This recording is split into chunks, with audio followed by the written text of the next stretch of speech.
A starving widow stands barefoot at iron gates in the Wyoming wilderness, holding a knife to the throat of a hired killer sent to destroy the only family she has left. But 6 weeks ago, she was nothing but a ghost begging strangers for scraps. This is the story of Eleanor Brooks, the woman who walked through 17 rejections, arrived at the gates of Highland Crest Ranch with nothing left to lose, and fought her way from the edge of death to become the soul of an empire built on loyalty, rage, and impossible love. If you want to see how a broken woman becomes a legend, stay until the end, and hit that like button and drop a comment with your city so I can see how far this story travels. Eleanor Brooks had been walking for 3 days when she finally collapsed at the edge of the road. She didn't faint, she didn't cry. She simply sat down in the dirt because her legs wouldn't carry her anymore, and she stared at the horizon like it owed her an explanation. The Wyoming sky stretched wide and indifferent above her, the kind of emptiness that made a person feel small and forgotten. Dust clung to her torn dress, her bare feet were bleeding, and her stomach had stopped hurting 2 days ago, which she knew was a bad sign. She'd buried her daughter with her own hands 4 months earlier. Influenza. The fever took little Anne so fast, Eleanor didn't even have time to say goodbye properly. Just held her through the shaking and the silence that came after. Her husband, Thomas, had died 6 months before that. Same sickness, same helplessness. After the funerals, the landlord took the house. The bank took what little money they had. And Eleanor was left with nothing except a wedding ring she'd already sold and the clothes on her back, which were now falling apart. She'd knocked on 17 doors in the last 2 weeks. 17. Some people were kind. They gave her bread, a blanket, a night in the barn, but kindness didn't last.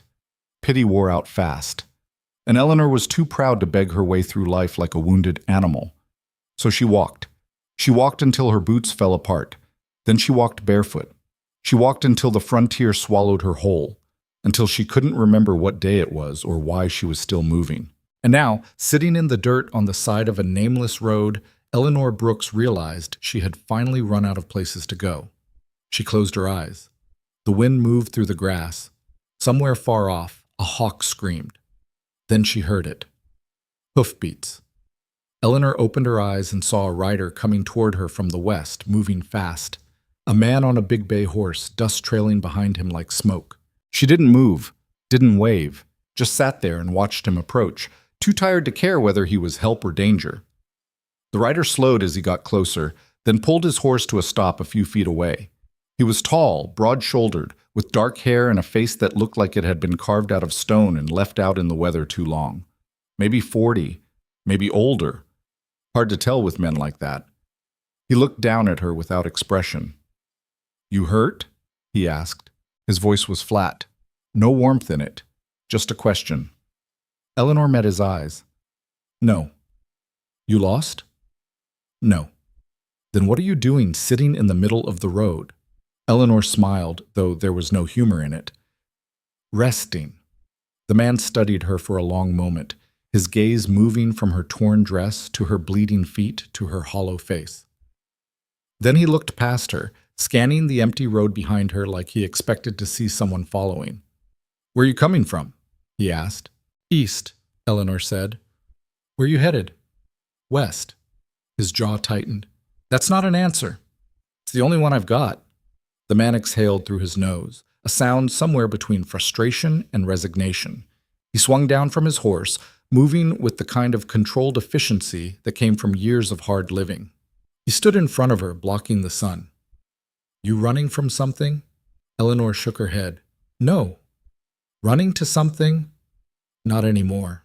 He crouched down so they were eye level, and for the first time Eleanor saw something other than stone in his face. Not kindness exactly, but something close to understanding. "How long since you ate?" he asked quietly. Eleanor had to think about it. 2 days? Maybe 3. The man cursed under his breath. He pulled a canteen from his saddle and handed it to her. "Drink slow. You'll make yourself sick otherwise." Eleanor took the canteen with shaking hands and drank. The water was warm and tasted like metal, but it was the best thing she'd ever had in her life. "Thank you," she said, handing it back.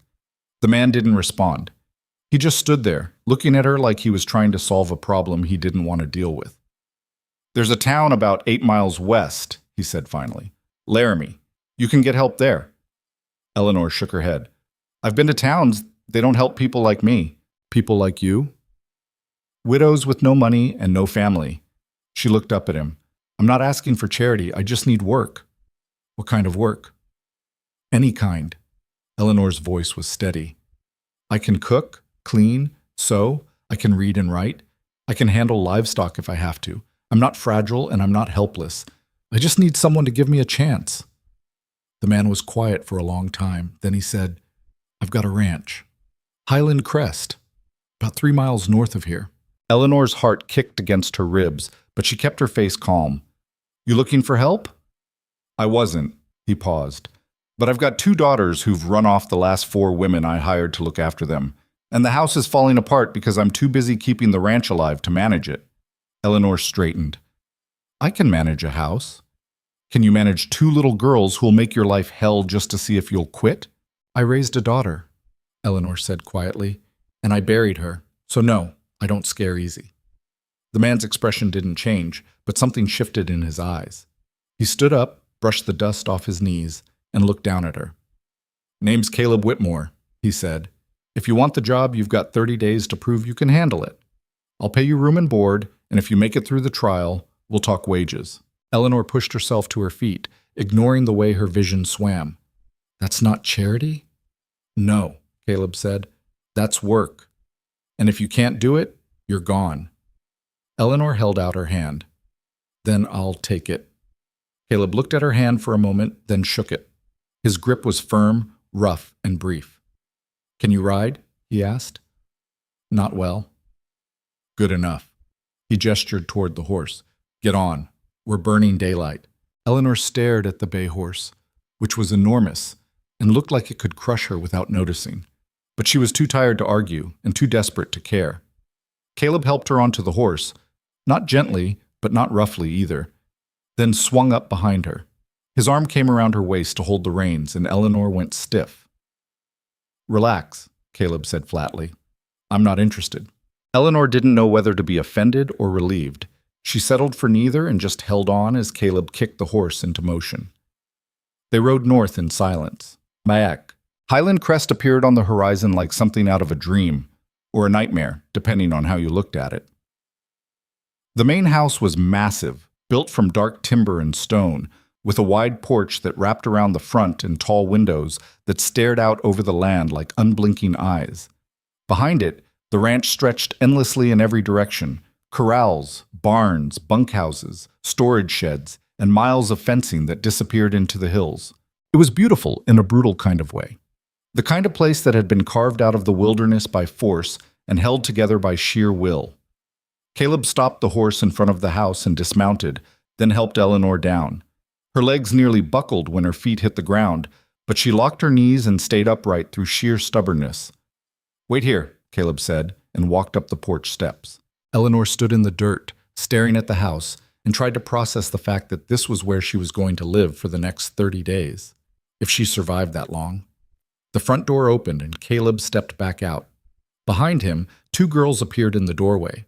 The older one was maybe 9, with dark hair pulled back in a messy braid and eyes that could cut glass.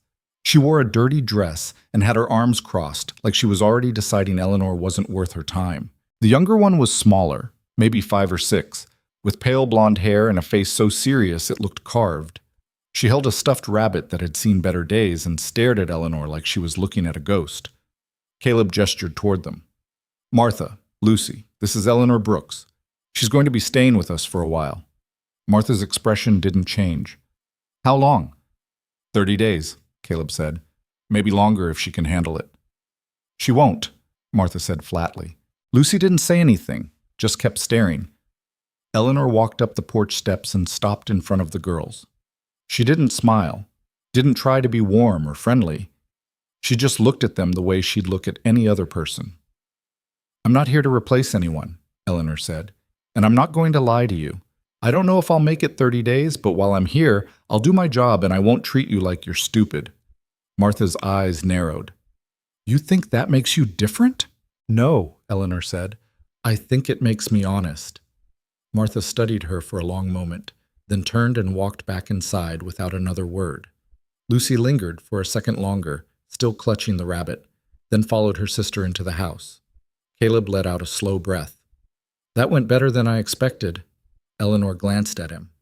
How bad did the others go? One of them cried, Caleb said. Another one started praying out loud. The last one just left. Eleanor almost smiled. I don't cry, I don't pray, and I don't quit. Caleb looked at her for a moment, something unreadable in his face. Then he nodded toward the door. Come on, I'll show you where you'll be sleeping. The house was even bigger on the inside. The main room had a stone fireplace big enough to stand in, heavy wooden furniture that looked like it had been built by hand, and a layer of dust over everything that told Eleanor no one had cleaned properly in months, maybe longer. Caleb led her down a hallway and stopped at a door near the back of the house. He pushed it open, revealing a small bedroom with a narrow bed, a dresser, and a window that looked out over the corrals. This is yours, he said. There's a washroom down the hall. Meals are at 6, noon, and 6. Don't be late. Eleanor stepped inside and looked around. It wasn't much, but it was more than she'd had in a long time. Thank you, she said. Caleb nodded. Then he hesitated, like he wanted to say something else but didn't know how. The girls, he said finally. They're not bad kids. They're just angry, Eleanor finished. Caleb's jaw tightened. Yeah. At you? At everyone. He looked away. Their mother left 2 years ago. Walked out without a word. And He stopped, shook his head. Just don't take it personally when they try to run you off.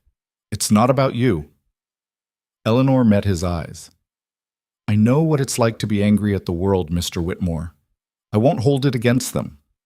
Caleb looked at her for a long moment, then nodded and walked out, closing the door behind him. Eleanor sat down on the bed and stared at the wall. She'd made it, 30 days. That was all she had to survive. And then, maybe, she'd have a future again.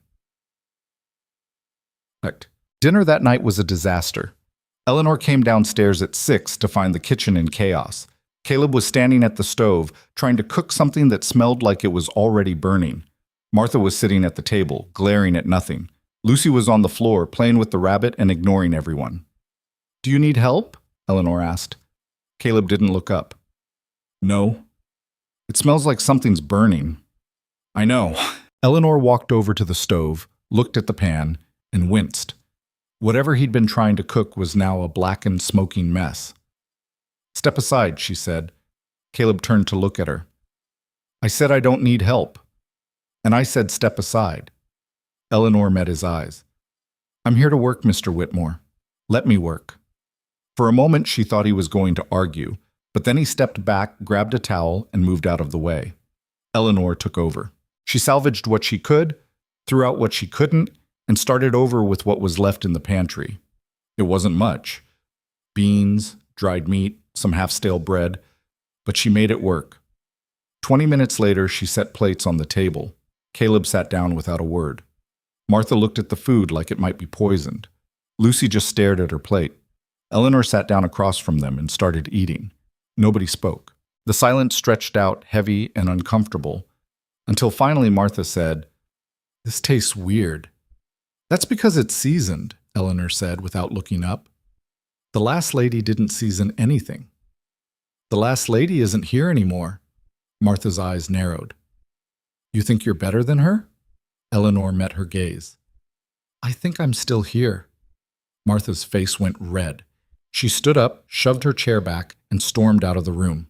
Lucy watched her go, then looked at Eleanor with those serious, unreadable eyes. She doesn't like you, Lucy said quietly. I know, Eleanor said. Are you going to leave? Eleanor set down her fork and looked at the little girl. Not unless your father tells me to. Lucy studied her for a long moment, then went back to eating. Caleb didn't say anything, but when Eleanor glanced at him, she thought she saw something almost like approval in his face. The first week was hell.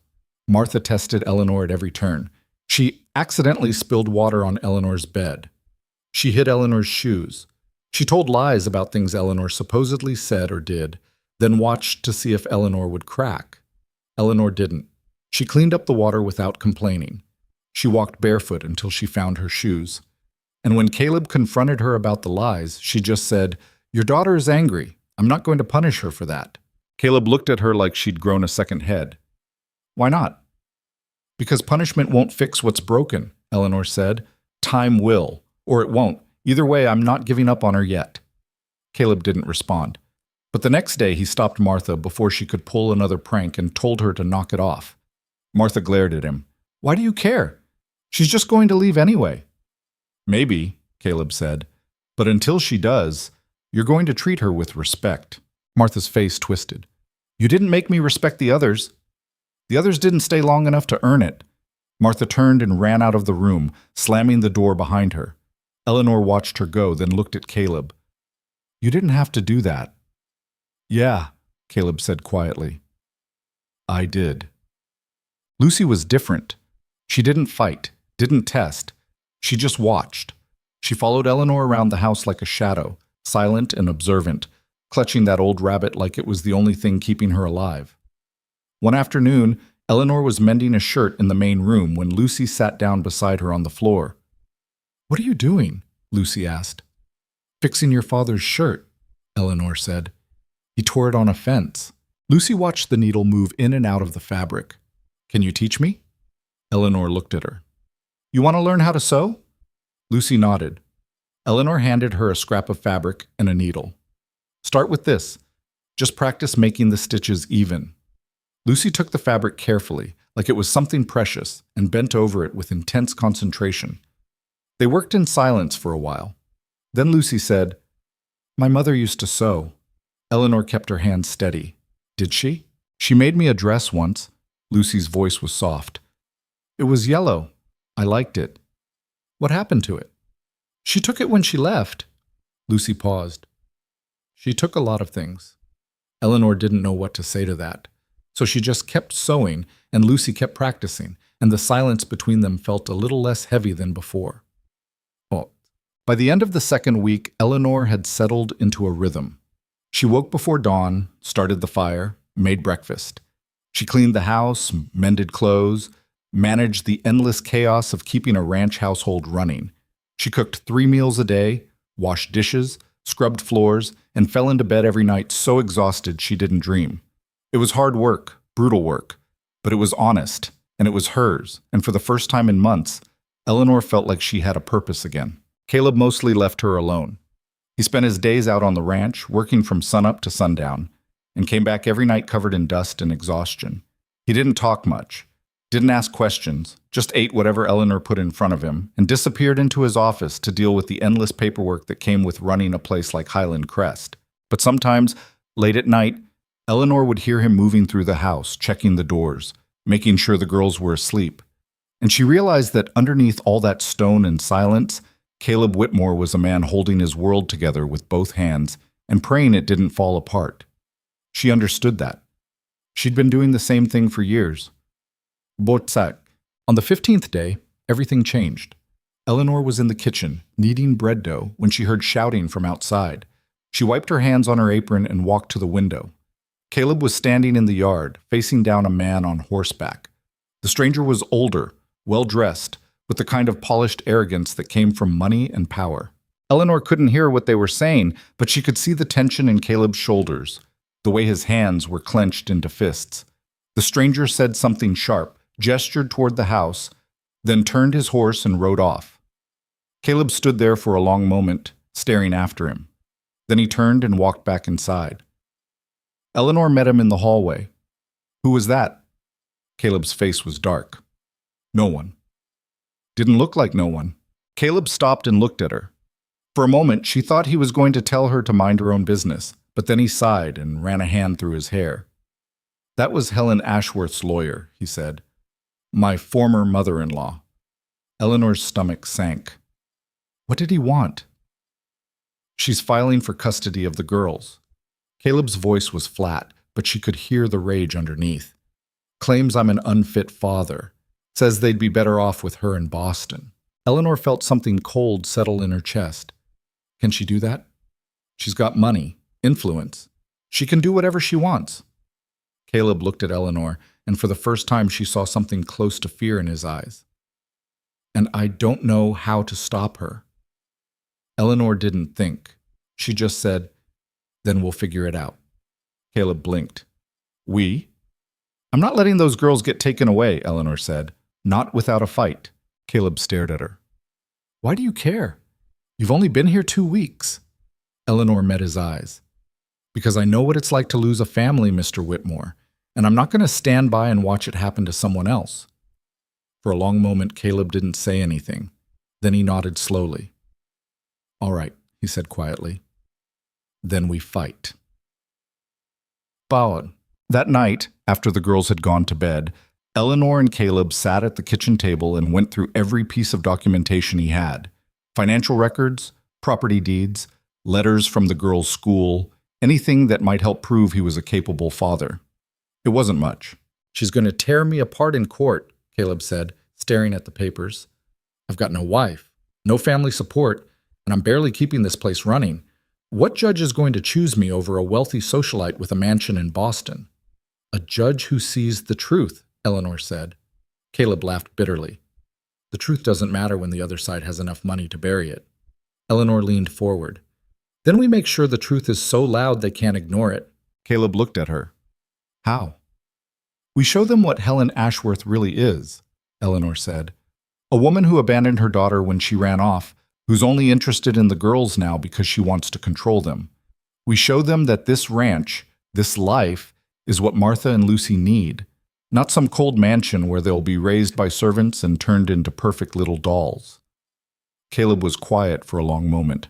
Then he said, "You really think we can win?" Eleanor met his eyes. "I think we don't have a choice." Caleb nodded slowly. Then he reached across the table and put his hand over hers. "Thank you," he said quietly. Eleanor looked down at his hand, rough and scarred from years of hard work, covering hers. And for the first time since Thomas died, she felt something other than emptiness in her chest. She didn't pull away. 6. The days that followed were a blur of preparation. Caleb hired a lawyer, boss. Not a fancy one, but a man who knew Wyoming law and wasn't afraid of a fight. Eleanor helped organize the case, gathering letters from neighbors, teachers, anyone who could testify to Caleb's character and his dedication to his daughters. But even as they worked, Eleanor could feel the weight of what was coming. Helen Ashworth wasn't just fighting for custody. She was fighting to destroy Caleb completely, and she had the resources to do it. One evening, Eleanor was putting Lucy to bed when the little girl looked up at her with those serious eyes and said, "Are we going to have to leave?" Eleanor's heart clenched. "I don't know, sweetheart. I don't want to go to Boston," Lucy whispered. "I want to stay here with you and Papa." Eleanor brushed the hair back from Lucy's face. "Then we're going to do everything we can to make sure that happens." Lucy grabbed Eleanor's hand. "Promise?" Eleanor looked at the little girl, so small and so scared, and made a promise she wasn't sure she could keep. "I promise." It worked. 3 days later, the first attack came. Eleanor was in the barn, feeding the horses, when she heard a crash from the house. She dropped the bucket and ran. Inside, she found Martha standing in the middle of the kitchen, surrounded by broken glass. The window above the sink had been shattered, and a rock sat in the middle of the floor, wrapped in a piece of paper. Eleanor grabbed the paper and unfolded it. "Get out, or it gets worse." Martha was shaking. "I was just getting water, and then—" Eleanor pulled her into a hug. "It's okay. You're okay." But it wasn't okay. That night, Caleb doubled the guards on the property, but Eleanor knew it wouldn't be enough. Helen Ashworth was just getting started, and if they didn't find a way to stop her, this fight was going to destroy them all. The next morning, Eleanor woke to find Caleb already gone. She could hear the ranch coming alive outside, men shouting, horses moving, the rhythmic clang of metal on metal from the forge. But inside the house, everything was quiet except for the sound of her own breathing. She got dressed and went downstairs to find Martha sitting at the kitchen table, staring at the boarded-up window. "Did you sleep?" Eleanor asked. Martha shook her head. "Every time I closed my eyes, I heard the glass breaking." Eleanor sat down beside her. "I know it's scary, but we're not going to let them win." Martha looked at her with red-rimmed eyes. "How do you know we can stop them? You don't even know who they are." "I know enough," Eleanor said. I know they want to frighten you, and I know that if we show them we're afraid, they'll just keep pushing. So what are we supposed to do? Pretend like nothing happened? No. Eleanor reached across the table and took Martha's hand. We keep living, we keep fighting, and we don't give them the satisfaction of seeing us break. Martha pulled her hand away. You make it sound easy. It's not easy, Eleanor said quietly, but it's the only choice we've got. Before Martha could respond, Lucy appeared in the doorway, still in her nightgown, clutching the rabbit. Her eyes went straight to the boarded window. Did someone try to hurt us? She asked. Martha looked at Eleanor, and for the first time there was something like trust in her face, like she was waiting to see how Eleanor would handle this. Eleanor stood up and walked over to Lucy. She knelt down so they were eye level. Someone tried to scare us, Eleanor said, but they didn't succeed. We're all safe, and we're going to stay that way.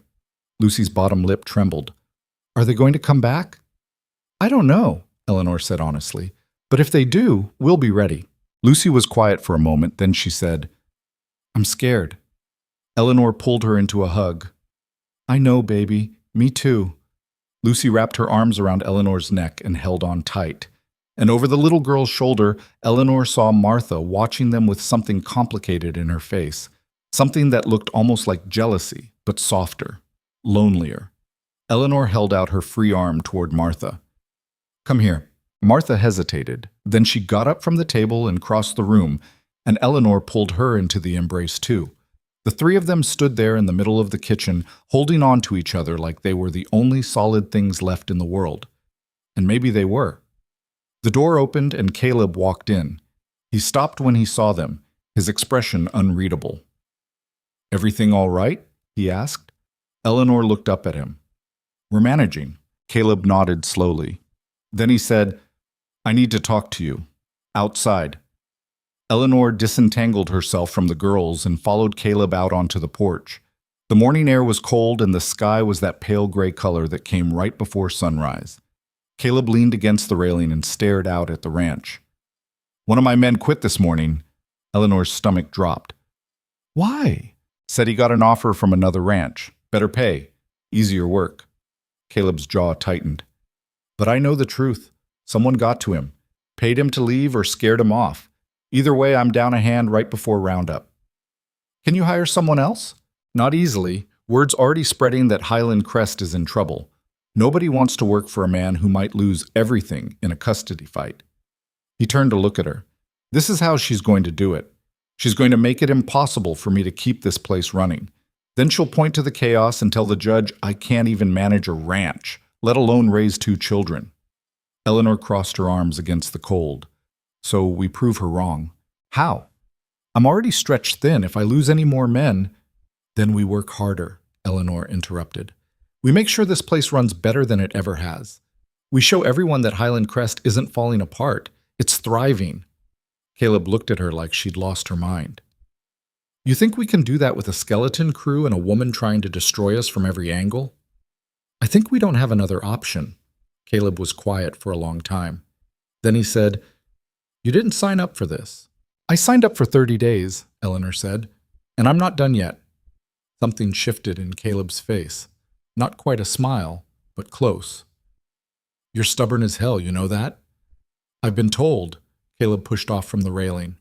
All right, we do it your way. But if this goes sideways, then we deal with it, Eleanor said. Together. Caleb held her gaze for a moment, then nodded and headed back inside. Eleanor stayed on the porch, watching the sun finally break over the horizon. The light spread across the land like something alive, turning everything gold and burning away the shadows. She'd made a promise to Lucy, to Martha, to herself. She wasn't going to break it. The next few days passed in a blur of work and tension. Eleanor threw herself into managing the household with a ferocity that surprised even her.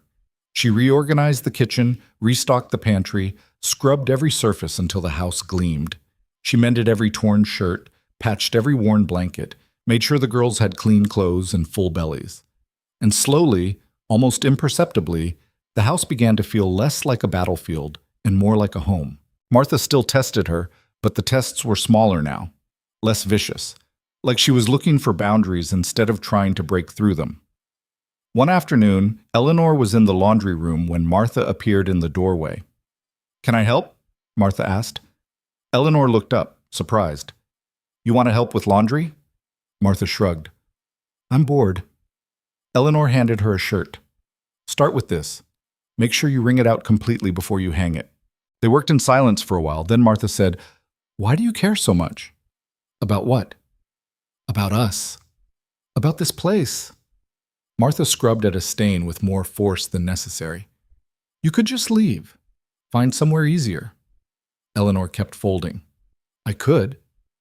"So why don't you?" Eleanor paused, considering her words carefully. "Because I spent the last 4 months walking from place to place, knocking on doors, being told I wasn't wanted. And every time someone turned me away, I felt a little smaller, a little more invisible." She looked at Martha. "Your father didn't turn me away. He gave me a chance, and I'm not about to waste it." Martha was quiet for a moment. Then she said, "My mother left because she thought we weren't worth staying for." Eleanor's heart cracked. "Your mother left because she was broken, Martha, not because of you." "How do you know?" "Because I've seen the way you and Lucy love each other, the way you protect her, the way you're still standing even after everything you've been through." Eleanor set down the shirt she was folding. "You're not the kind of people someone leaves because they're not worth it. You're the kind of people someone leaves because they're too afraid to be worthy of you." Martha's eyes filled with tears, but she blinked them back furiously. "That's a stupid thing to say." "Maybe," Eleanor said, "but it's true." Martha grabbed another shirt and attacked it with the scrub brush, her shoulders shaking slightly. Eleanor didn't push. She just kept working, and eventually Martha's breathing evened out. "I don't want to go to Boston," Martha said quietly. "I know. I don't want to lose my father." "You won't." Martha looked up at her. "How can you promise that?" Eleanor met her eyes. "Because I'm not going to let it happen." Meanwhile, Caleb was fighting his own battles. Every day brought new problems: fences cut, supplies missing, equipment sabotaged in small, petty ways that added up to chaos. He couldn't prove Helen was behind it, but he knew. Everyone knew. One evening, he came back to the house with blood on his knuckles and fury in his eyes. Eleanor was in the kitchen when he walked in. She took one look at his hand and pointed to a chair. "Sit." "It's nothing." "Sit down." Caleb sat. Eleanor brought over a basin of water and started cleaning the blood off his knuckles. His skin was rough, scarred from years of ranch work, and his hands were easily twice the size of hers. "What happened?" she asked. "Caught one of Helen's men trying to spook the horses," Caleb said. "We had words." "Looks like more than words." "He started it." Eleanor looked up at him. "Did you finish it?" Caleb's mouth twitched. "He left." "Good." Eleanor wrapped his hand with clean cloth. "You need to be careful. She's looking for any excuse to paint you as violent or unstable." "I know." Caleb flexed his hand, testing the bandage. "But I can't just stand by while she tears everything apart." "You're not standing by, you're fighting smart." Eleanor sat down across from him. "Losing your temper plays right into her hands. So what am I supposed to do? Let her win?" "You're supposed to outthink her," Eleanor said. "She wants you angry. She wants you making mistakes. Don't give her that." Caleb stared at her. "You really think we can beat her at her own game?" "I think she underestimates us," Eleanor said. "And that's going to be her mistake." Caleb was quiet for a long moment. Then he said, "I don't know what I did to deserve you showing up here." Eleanor felt something warm spread through her chest. "You gave me work when nobody else would. That's enough." "It's not," Caleb said quietly. "You've done more for this family in 3 weeks than anyone's done in 2 years, and I—" He stopped, shook his head. "I just want you to know that." Eleanor didn't know what to say to that, so she just nodded, and Caleb stood up and walked out, leaving her alone in the kitchen with her thoughts and a strange ache in her chest that she didn't want to examine too closely. The breaking point came on a Tuesday. Eleanor was in town with the girls buying supplies when she saw the lawyer again. He was standing outside the general store, talking to a group of men, and when he saw Eleanor, his eyes lit up with something predatory. "Mrs. Brooks," he said, tipping his hat, "how lovely to see you." Eleanor kept walking, but he stepped into her path. I do hope you're enjoying your time at Highland Crest, he said smoothly, though I imagine it's rather stressful given the circumstances. Eleanor met his eyes. I'm managing. Are you? He smiled. Because, from what I hear, the household is in chaos. Children running wild, the ranch falling apart. Hardly a stable environment for two young girls. You don't know what you're talking about. Don't I? He leaned in slightly. Mrs. Ashworth is a very determined woman, and she has the resources to ensure that her granddaughters are placed in a proper home, not some failing ranch run by a widower who can't even keep help longer than a month. Eleanor felt her temper flare, but she kept her voice level. Those girls have a father who loves them. That's more than Mrs. Ashworth can offer. The lawyer's smile widened. Love doesn't pay the bills, Mrs. Brooks, and it certainly doesn't win custody battles. Before Eleanor could respond, Martha stepped forward. Leave her alone. The lawyer looked down at her with false sympathy. Miss Whitmore, how unfortunate that you're caught in the middle of all this. But I promise, once you're living with your grandmother, you'll see how much better life can be. I don't want to live with her, Martha said fiercely. I want to stay home. You say that now, but... She said, leave her alone, Lucy said suddenly. Her voice was small but sharp, and she was holding Eleanor's hand so tightly it hurt. The lawyer sighed. Children don't always know what's best for them. That's why adults have to make the hard decisions. Eleanor had heard enough. She pushed past him, pulling the girls with her. Come on, we're done here. This isn't over, Mrs. Brooks, the lawyer called after her. You can't protect them forever. Eleanor didn't look back. She just kept walking, her heart pounding, until they were back at the wagon and safely away from the town. Martha climbed into the wagon first, then turned to help Lucy. I hate him. I know, Eleanor said. I hate all of them. I know. Lucy looked up at Eleanor with tears in her eyes. Are they going to take us away? Eleanor cupped the little girl's face in her hands. Not if I have anything to say about it. When they got back to the ranch, Caleb was waiting in the yard. He took one look at Eleanor's face and said, What happened? Eleanor told him everything. Caleb's expression went dark. They approached you in town, in front of the girls? They're trying to intimidate us, Eleanor said. And it's working. Like hell it is. Caleb turned toward the house. I'm calling the lawyer. This is harassment. It won't matter, Eleanor said. Helen has enough money to make this go away. We need something bigger. Caleb stopped. Like what? Eleanor thought for a moment. Then she said, We need witnesses. People who can testify that this ranch is stable, that you're a good father, that the girls are thriving here. Real people, not just paperwork. I've already asked the neighbors. Not neighbors, Eleanor interrupted. Teachers, doctors, people who interact with the girls regularly and can speak to their well-being, people a judge will actually listen to. Caleb considered this. The school teacher might do it, and Doc Harrison has treated the girls before. Then we talked to them, Eleanor said. Tonight. They did. Doc Harrison was easy. He'd been treating the Whitmore family for years, and he had nothing but good things to say about Caleb as a father. He agreed to testify without hesitation. The school teacher, Miss Brennan, was harder. She was young, nervous, and clearly worried about getting involved in a legal fight. But when Eleanor explained what was at stake, something shifted in her face. Those girls have been through enough, Miss Brennan said quietly.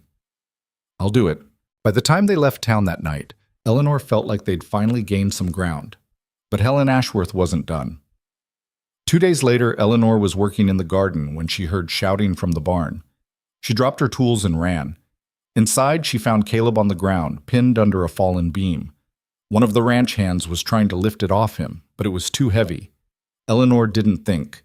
She just grabbed the beam and pulled with everything she had. It shifted, barely, but enough. Get him out, Eleanor gasped. The ranch hand dragged Caleb out from under the beam, and Eleanor let go, her arms shaking.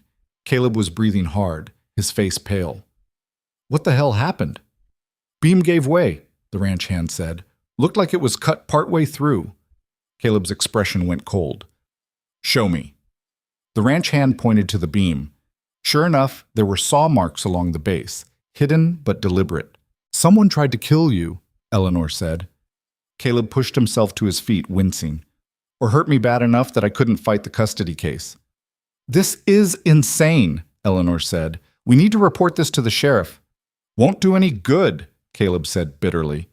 No proof it was Helen, and even if there was, she'd just buy her way out of it. So what are we supposed to do? Just wait for the next attempt? Caleb looked at her, and for the first time she saw real fear in his eyes. I don't know. That night, Eleanor couldn't sleep. She kept thinking about the beam, about how close Caleb had come to being seriously hurt or worse, about how fragile all of this was. She got up and walked downstairs, intending to make tea, but when she reached the kitchen, she found Caleb already there, sitting at the table in the dark. Can't sleep either? Eleanor asked. Caleb shook his head. Keep thinking about what would have happened if you hadn't been there. Eleanor sat down across from him. But I was. This time. Caleb rubbed his face. What about next time? What if they go after the girls instead of me? Then we make sure there is no next time, Eleanor said firmly. We end this, now. How? Eleanor leaned forward. We go to the judge ourselves. We don't wait for the court date. We show up, we present our case, and we force Helen to respond before she can do any more damage. Caleb looked at her like she was crazy. That's not how it works. Maybe not, Eleanor said. But sitting here waiting for her to destroy us isn't working either. Caleb was quiet for a long time. Then he said, You really think this will work? I think it's the only shot we've got. Caleb nodded slowly. All right, we do it your way. Eleanor reached across the table and took his hand. We're going to win this, Caleb. I promise. Caleb looked down at their joined hands, then back up at her face, and for a moment something passed between them that neither of them could name. Something that felt like trust, like partnership, like the beginning of something neither of them had been looking for, but both of them desperately needed. The next morning they rode into town together. The judge's office was in a small brick building near the courthouse. The secretary tried to turn them away, but Eleanor stood her ground. We need to speak with Judge Matthews, she said firmly. It's urgent. Do you have an appointment? No, but we have evidence of witness tampering, sabotage, and attempted murder in an ongoing custody case. And if the judge doesn't hear it now, we'll go straight to the territorial governor. The secretary's eyes widened. She disappeared into the back room. 5 minutes later, Judge Matthews came out. He was an older man, gray-haired and sharp-eyed, with the kind of face that had seen too much to be easily impressed. Mr. Whitmore, he said, this is highly irregular. So is trying to kill a man to win a custody case, Caleb said. Judge Matthews' expression didn't change. Come inside. They followed him into his office. It was small, cramped, filled with law books and case files stacked on every surface. Judge Matthews sat down behind his desk. All right, you have 5 minutes. Convince me this isn't a waste of my time. Eleanor spoke first. She laid out everything. The rock through the window, the sabotage, the cut beam, the threats in town. She pulled out statements from Doc Harrison and Miss Brennan, letters from neighbors, financial records showing that Highland Crest was stable and profitable. Judge Matthews listened without interruption. When Eleanor finished, he sat back in his chair and steepled his fingers. These are serious allegations, he said. They're true, Caleb said.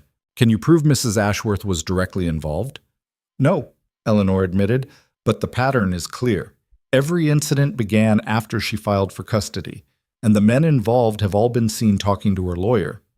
Judge Matthews was quiet for a long moment. Then he said, I'll move the court date up 2 weeks from today, and I'll be asking Mrs. Ashworth some very pointed questions about her conduct during this case. That's it, Caleb said. She tries to kill me, and all she gets is some pointed questions? What I get is the truth, Judge Matthews said sharply. And if I find that Mrs. Ashworth has been engaging in illegal intimidation or worse, I will make sure she faces consequences. But I need proof, Mr. Whitmore. Real, solid proof. Not just suspicions. Eleanor met his eyes. We'll get it? Judge Matthews nodded. See that you do. They left the office and walked back to the wagon in silence. Caleb was tight-jawed, furious, but Eleanor felt strangely calm. 2 weeks, she said. That's all we've got. It's not enough time, Caleb said. Then we make it enough. Caleb looked at her. You're not giving up, are you? No, Eleanor said simply. Are you? Caleb's expression softened. No. Then let's go home and figure out how to win this thing. They had 12 days left when the stranger showed up. Eleanor was in the kitchen making breakfast when she heard the knock. Not a polite knock, a heavy, deliberate pounding that made the dishes rattle. Caleb was already moving toward the door, his hand instinctively going to the rifle mounted above the fireplace. Eleanor stepped into the hallway behind him, her heart hammering. Caleb opened the door. The man standing on the porch was big, thick-shouldered, with a face that looked like it had been broken and reset wrong more than once. He wore dusty traveling clothes and had the kind of eyes that didn't blink often enough. Help you? Caleb asked flatly. The man smiled, showing teeth that were too white and too even. Mr. Whitmore, name's Pike. I'm here about the job. I'm not hiring. That's not what I heard. Pike leaned against the doorframe like he owned the place. Word around town is you're short-handed. Figured I'd come out and offer my services. Word around town is wrong, Caleb said. I've got all the help I need. Pike's eyes shifted past Caleb and landed on Eleanor. His smile widened. That's so. Looks to me like you've got a housekeeper and a crew that's falling apart. Ranch this size needs more muscle. Eleanor stepped forward. He said he's not hiring. Pike looked her up and down slowly, deliberately. And who might you be? Someone telling you to leave? Eleanor said. Pike laughed. Feisty. I like that. He turned back to Caleb. Look, I'm not here to cause trouble. Just looking for honest work. I'm good with horses, good with cattle, and I don't ask questions.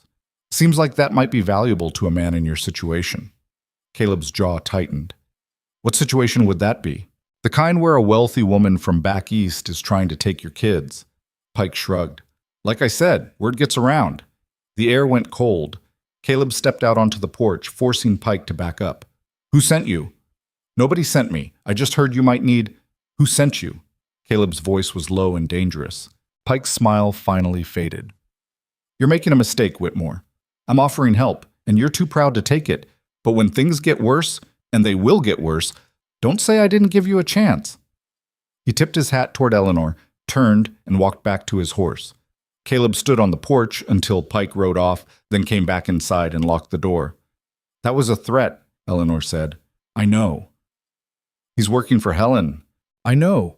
Caleb grabbed the rifle and checked to make sure it was loaded. But I can't prove it, and even if I could, what am I supposed to do? Shoot a man for knocking on my door? Eleanor watched him move through the house, checking windows, testing locks. We need more help, real help. I told you, nobody wants to work here. Then we find people who don't care about the gossip, Eleanor said. Drifters. Men who need work badly enough that they won't ask questions. Caleb shook his head. That's how you end up with people like Pike. Then what do you suggest? Caleb set the rifle down and ran both hands through his hair. I don't know.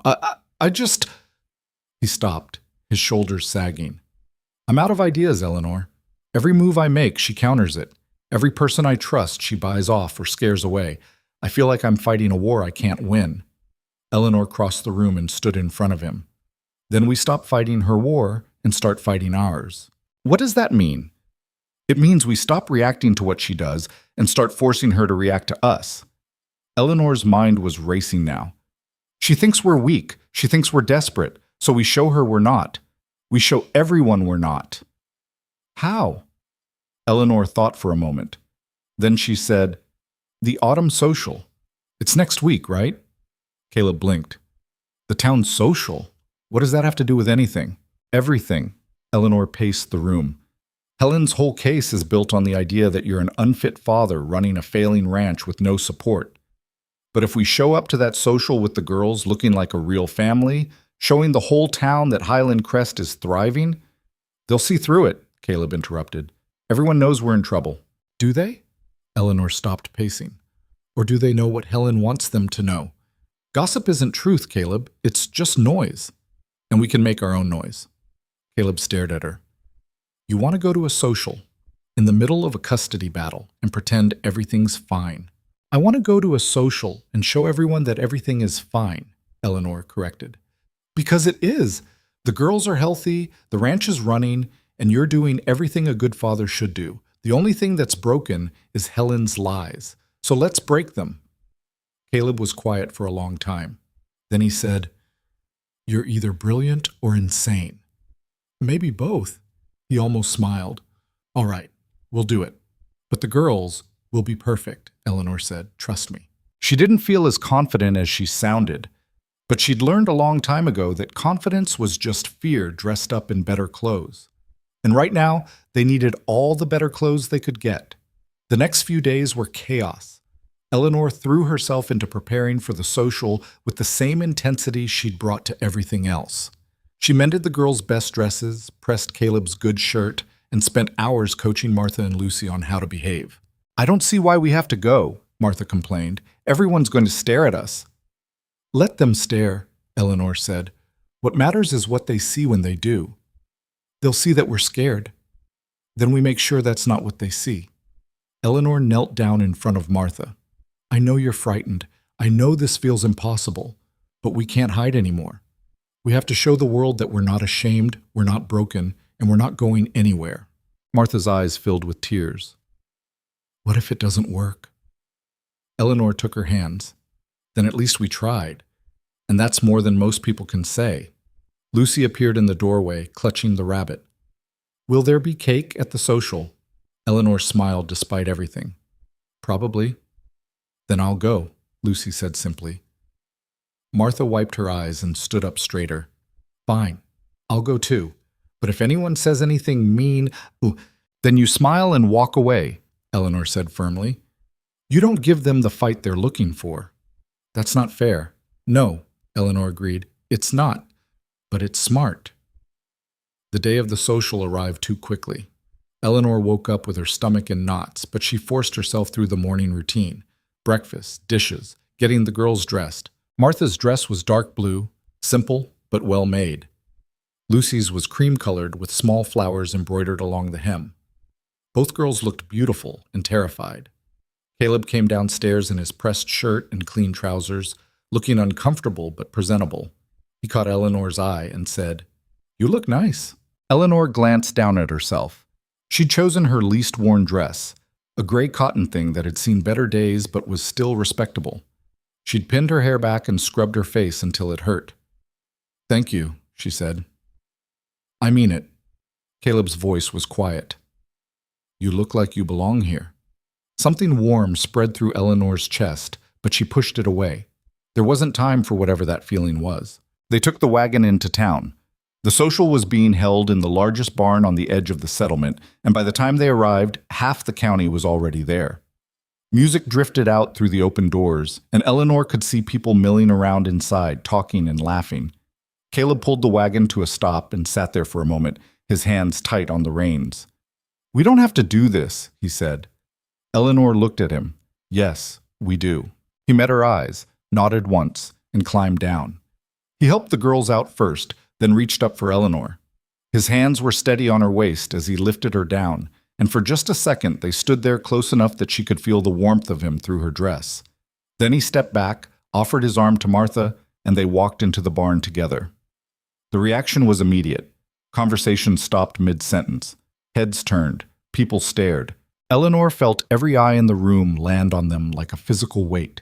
She kept her chin up, her expression calm, and her hand steady on Lucy's shoulder.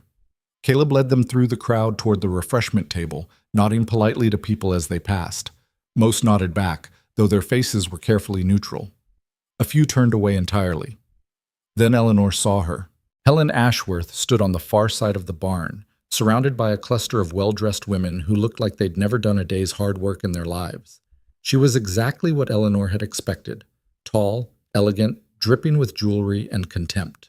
Her hair was perfectly arranged, her dress was probably worth more than everything Eleanor owned, and her expression when she saw Caleb and the girls was pure ice. Their eyes met across the room. Helen smiled. It wasn't a friendly smile. It was the smile of a predator who'd just spotted prey. Eleanor smiled back, and she made sure it was the warmest, most genuine smile she could manage. The kind of smile that said, "I'm not afraid of you." Helen's smile froze. Before either of them could make a move, Miss Brennan appeared at Eleanor's elbow. "Mrs. Brooks," the school teacher said warmly, I'm so glad you came. And Martha, Lucy, don't you both look lovely? Martha mumbled something that might have been thank you. Miss Brennan lowered her voice. Half the town is watching to see what happens next. Helen's been holding court all afternoon, telling anyone who'll listen that Caleb is barely holding things together. Is anyone believing her? Eleanor asked quietly. Some are, but others are starting to ask questions. Miss Brennan glanced toward Helen. She's too polished, too perfect. People around here don't trust that. Good, Eleanor said. Over the next hour, Eleanor worked the room like her life depended on it. Because it did. She introduced herself to people she'd never met, made small talk with women who clearly didn't want to talk to her, and made sure everyone saw her with the girls, laughing and comfortable. Lucy stayed close to her side, but Martha surprised her. The girl had clearly decided that if they were going to do this, they were going to do it right. She stood tall, answered questions politely, and even smiled at a few of the other children. Caleb stayed nearby, quiet but present. Eleanor could see the tension in his shoulders, the way his eyes kept tracking Helen's movements across the room. Then the music changed, and someone called for dancing. Caleb appeared at Eleanor's side. Dance with me. Eleanor blinked. What? Everyone's watching, he said quietly. Let's give them something to watch. Eleanor's heart kicked. I'm not a good dancer. Neither am I. He held out his hand. But I don't think that matters right now. Eleanor looked at his hand, then at his face. Then she took his hand and let him lead her onto the floor. The other couples made space for them. Eleanor could feel every eye in the barn following their movement. Caleb's hand settled on her waist, his other hand clasping hers, and they started to move. He was right. He wasn't a good dancer. He was stiff and awkward, clearly uncomfortable with the attention. But Eleanor didn't care. She focused on the music, on the warmth of his hand, on the fact that they were doing this together. You're shaking, Caleb said quietly. So are you. He almost smiled. Fair point. They turned, and Eleanor caught a glimpse of Helen watching them with fury in her eyes. And in that moment, Eleanor realized something important. Helen didn't care about the girls. She cared about winning, about control, about proving that she could take whatever she wanted, and that was going to be her downfall. The music ended. Caleb stepped back and nodded politely, and Eleanor curtsied slightly. Around them, a few people clapped. Not many, but enough. They were walking back to where the girls were standing when a man blocked their path. It was Pike. Eleanor's blood went cold. Evening, Mr. Whitmore, Pike said pleasantly. Didn't expect to see you here. Step aside, Caleb said. Now, that's not very neighborly. Pike's eyes slid to Eleanor. And you brought the whole family. How touching. I said step aside. Pike didn't move. You know, I've been thinking about your situation, and I've come to a conclusion. You need help whether you want to admit it or not. And I'm still offering. I'm not interested. You should be. Pike leaned in slightly. Because things are about to get a whole lot worse for you. And when they do, you're going to wish you had someone on your side who knows how to handle trouble. Caleb's hand clenched into a fist. Eleanor saw it happening and stepped between them. We're fine, she said firmly. We don't need your help, and we don't need your threats. So unless you have something useful to say, move. Pike looked at her with something that might have been respect, or might have been rage. It was hard to tell. Suit yourself, he said finally. Then he stepped aside and disappeared into the crowd. Eleanor's hands were shaking, but she forced herself to keep moving. They collected the girls and made their way toward the door. They almost made it. Helen intercepted them just outside the barn. Up close, she was even more intimidating. Tall, imperious, with eyes like chips of ice and a smile that could cut glass. Caleb, she said, how unexpected to see you. Helen, Caleb's voice was flat. We're leaving. I can see that. Helen's gaze moved to Martha and Lucy. Hello, girls. My, you've both grown. Martha said nothing. Lucy hid behind Eleanor's skirt. Helen's smile tightened. Still so shy, Lucy. That's something we'll need to work on. You're not working on anything, Caleb said, because you're not getting custody. We'll see what the judge says about that. Helen's eyes moved to Eleanor. And you must be the latest housekeeper. How long have you lasted? 3 weeks? 4? That must be some kind of record. Eleanor met her gaze steadily. 6 weeks. And counting. How admirable! Helen's tone made it sound like anything but. Tell me, do you really think you can provide these children with the life they deserve? Education, culture, proper society? I think I can provide them with a home, Eleanor said. That's more than you ever did for your own daughter. Helen's face went white, then red. How dare you We're done here, Caleb interrupted. He took Eleanor's arm and steered her toward the wagon. The girls followed, and they climbed in without looking back.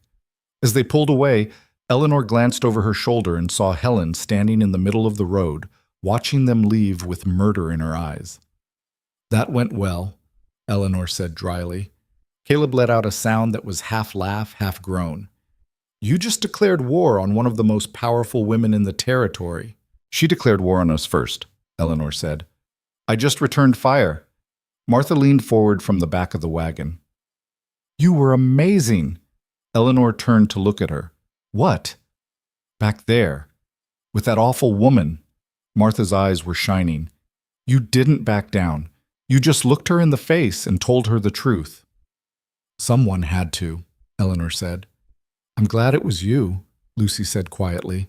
Eleanor felt something crack open in her chest. Something that had been locked tight for so long, she'd forgotten it was there. They rode home in silence, but it was a different kind of silence than before. Less lonely, more like they were all thinking the same thing and didn't need to say it out loud. When they got back to the ranch, Caleb helped Eleanor down from the wagon. His hands lingered on her waist just a second longer than necessary. Thank you, he said quietly, for tonight, for all of it. We're not done yet, Eleanor said. I know. He looked at her, and there was something in his eyes that made her breath catch. But for the first time in 2 years, I actually think we might win. Eleanor nodded, not trusting herself to speak, and they went inside together. The next morning, everything fell apart. Eleanor woke to someone pounding on her bedroom door. She jerked upright, heart racing, and stumbled out of bed. Caleb was in the hallway, already dressed. Get the girls, now! What's happening? Fire, he said. The north barn. Eleanor ran to the girls' room and shook them awake. Come on, we need to get outside. What's wrong? Martha asked sleepily. Fire. Move. That got them up fast. Eleanor grabbed blankets and hustled them downstairs and out onto the porch. Caleb was already running toward the barn, shouting orders to the ranch hands who were scrambling to get water. The barn was fully engulfed. Flames shot up into the pre-dawn sky, and the heat was so intense Eleanor could feel it from 50 yards away. She wrapped the blankets around the girls and held them close as they watched the men fight the fire. It took 2 hours to get it under control, and by then, the barn was nothing but a smoking ruin. Caleb came back to the house covered in soot and ash, his face grim. Was anyone hurt? Eleanor asked. No, but we lost 6 horses and half our winter feed.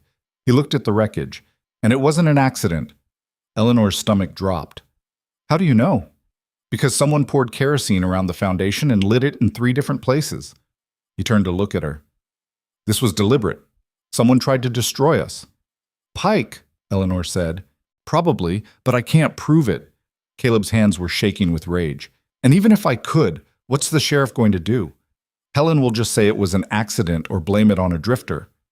Martha was crying quietly. Lucy just stared at the ruins with empty eyes. Eleanor felt something cold and hard settle in her chest. This was it, the breaking point. Helen had pushed too far, and now someone was going to get hurt, unless they stopped it first. We need to end this, Eleanor said quietly. Now. Caleb looked at her. How? Eleanor thought fast. The court date is in 5 days. We can't wait that long. We need to force Helen's hand. She's not going to confess. No, Eleanor agreed, but she might make a mistake if we push her hard enough. What kind of mistake? Eleanor looked at the smoking barn, then back at Caleb. The kind that proves she's willing to do anything to win, including breaking the law. Caleb's eyes narrowed. What are you thinking? I'm thinking we set a trap, Eleanor said, and we make sure she walks right into it. Over the next 2 days, Eleanor and Caleb put together a plan that was either going to save them or destroy them completely. They started spreading word around town that Caleb had hired a new lawyer. a good one from Cheyenne, who specialized in custody cases. They made sure the rumor reached Helen. Then they waited. The response came faster than Eleanor expected. A message from Helen's lawyer requesting a meeting. Urgent, it said. Regarding a possible settlement. Caleb wanted to refuse, but Eleanor convinced him otherwise. She's scared, Eleanor said. She thinks we're getting stronger, and she wants to shut us down before we can fight back. This is our chance. Chance to do what? To get her to show her hand. The meeting was set for the next afternoon at the lawyer's office in town. Eleanor insisted on going with Caleb. This is family business, Caleb said. You don't have to.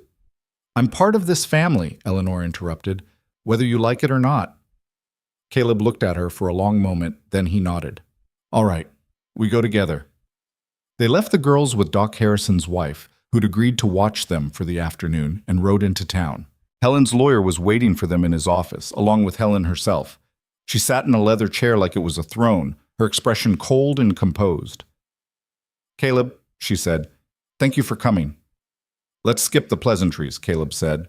What do you want? The lawyer cleared his throat. Mrs. Ashworth is prepared to make you an offer. She'll withdraw the custody petition if you agree to certain conditions. What conditions? First, you'll send the girls to boarding school in Boston for their education. Second, they'll spend every summer with Mrs. Ashworth. And third, the lawyer paused, you'll agree never to remarry without her approval. Eleanor's jaw dropped. You can't be serious. Those are the terms, Helen said smoothly. Take them or leave them. I'll leave them, Caleb said immediately. You're insane if you think I'm giving you control over my life. Helen's expression didn't change. Then we'll see you in court. And when I win, and I will win, you'll have no rights at all. The girls will be mine completely. You won't win, Eleanor said. Helen's eyes slid to her. And what makes you so certain? Because I know what you are, Eleanor said quietly. You're not a grandmother who loves her granddaughters. You're a woman who lost control of her daughter and now you're trying to control her children instead. And the judge is going to see that. Helen stood up. You know nothing about me. I know you hired someone to burn down Caleb's barn, Eleanor said. And I know you're going to pay for it. Helen's face went still. That's a serious accusation. It's the truth. Prove it. Eleanor smiled. Give me time. They left the office with Helen's fury burning at their backs. Caleb waited until they were back in the wagon before he said, What was that? A gamble, Eleanor said. She thinks we can't prove anything, but she's rattled. And rattled people make mistakes. What if she doesn't? Then we go to court and fight with everything we've got. Caleb looked at her. You're not going to give up, are you? No, Eleanor said simply. Are you? Caleb reached over and took her hand. Not a chance. That night, the second attack came. Eleanor was putting Lucy to bed when she heard glass breaking downstairs. She grabbed Lucy and ran into the hallway, nearly colliding with Martha. Get in my room, Eleanor said. Lock the door. What's happening? Just do it. She pushed the girls into her bedroom and locked the door behind them. Then she grabbed the fireplace poker from the hallway and crept downstairs. The front door was hanging open. Broken glass littered the floor, and in the middle of the room stood Pike, holding a knife. Eleanor's blood turned to ice. Where's Whitmore? Pike asked. Not here, Eleanor lied. Caleb was actually in the barn checking on the remaining horses, but Pike didn't need to know that. Too bad, Pike smiled. Guess you'll have to do. He took a step toward her. Eleanor raised the poker. Get out. Or what? You'll hit me? Pike laughed. Lady, I've been hit by men twice your size. You don't scare me. Then you're stupider than you look, Eleanor said. Her voice was steady, even though her hands were shaking. Because I've got nothing left to lose, and that makes me a lot more dangerous than you think. Pike's smile faded. Mrs. Ashworth just wants what's best for those kids. Mrs. Ashworth wants to destroy this family, Eleanor said, and you're helping her do it. How does that make you any better than her? I'm getting paid, Pike said. That's all that matters. He moved forward fast, but Eleanor was faster. She swung the poker hard, catching him across the arm. Pike cursed and stumbled back. That's when the door flew open and Caleb charged in. He tackled Pike to the ground. and they rolled across the floor in a tangle of fists and fury. Eleanor grabbed the nearest heavy object, a cast iron pan, and brought it down hard on Pike's head. Pike went limp. Caleb pushed himself up, breathing hard. "Are you hurt?" "No, the girls are upstairs." Eleanor looked at Pike's unconscious form. "We need the sheriff." "We need more than that," Caleb said grimly. "We need a confession." When Pike woke up an hour later, he was tied to a chair in the kitchen with the sheriff standing over him and Judge Matthews sitting at the table. Eleanor had ridden into town herself to get them both. She'd banged on doors, demanded they come immediately, and refused to take no for an answer. Now Pike was staring at all of them with something like fear in his eyes. "Start talking," Judge Matthews said. Pike clamped his mouth shut. "You broke into this house with a weapon," the sheriff said. "That's enough to put you away for 10 years. But if you tell us who hired you, we might be able to work something out." Pike's jaw tightened. "I want a lawyer." "You'll get one," Judge Matthews said. "After you answer my questions, who hired you to terrorize this family?" Silence. Eleanor stepped forward. "Was it Helen Ashworth?" Pike's eyes flickered. "Did she pay you to burn the barn?" Eleanor pressed. "To threaten the children? To hurt Caleb?" "I didn't hurt nobody," Pike said. "You tried to tonight," Caleb said. Pike looked at him, then at the judge, then at the sheriff. Eleanor could see him calculating his options and realizing he didn't have any good ones. Finally, he said, "She paid me $500, half up front, half when the job was done." Judge Matthews leaned forward. "What job?" "Scare him enough that Whitmore would give up the custody fight. Make it look like he couldn't protect his own family." Pike's voice was flat. "She said it was for the kids' own good, said they deserved better than this." "Did she tell you to burn the barn?" Pike hesitated, then nodded. "And to break in tonight?" Another nod. Judge Matthews sat back in his chair. "Write it down, every word, every instruction she gave you, and sign it." Pike did. When he finished, Judge Matthews took the paper, read it carefully, then looked at Caleb. "This changes everything," he said. Eleanor felt something release in her chest, something that had been wound tight for weeks. They had their proof. Helen Ashworth was finished. The sheriff took Pike away in chains just before dawn. Eleanor stood on the porch watching the wagon disappear down the road, Caleb beside her, neither of them speaking. They'd been awake all night, first dealing with Pike, then giving statements to the sheriff, then going over every detail with Judge Matthews until the man was satisfied he had enough to move forward. Now the sun was coming up, and Eleanor felt like she'd aged 10 years in the span of 12 hours. "You should get some sleep," Caleb said. Eleanor shook her head. "The girls will be awake soon. They'll have questions. Let them have questions." Caleb turned to look at her, and there were shadows under his eyes that hadn't been there yesterday. "You almost got killed tonight because of me." "Pike came here because of Helen," Eleanor corrected. "Not because of you." "Same thing." "It's not." Eleanor faced him fully. "You didn't ask for any of this. You're just trying to protect your daughters. There's nothing wrong with that." Caleb was quiet for a moment. Then he said, "When I saw him standing over you with that knife, I thought—" He stopped, his jaw working. "I thought I was going to lose you too." Eleanor's breath caught. "Caleb, I know you're just the housekeeper," he said quickly. "I know this is just a job for you, but you've become more than that to this family, to the girls, to me." He looked away. "And I don't know what I'd do if something happened to you." Eleanor didn't know what to say to that, so she just reached out and took his hand, and they stood there together as the sun rose over Highland Crest, burning away the darkness and leaving everything raw and exposed. Inside, they heard footsteps. The girls were awake. Eleanor squeezed Caleb's hand once, then let go and went inside to face whatever came next. Martha and Lucy were standing in the hallway, still in their nightgowns, eyes wide with fear.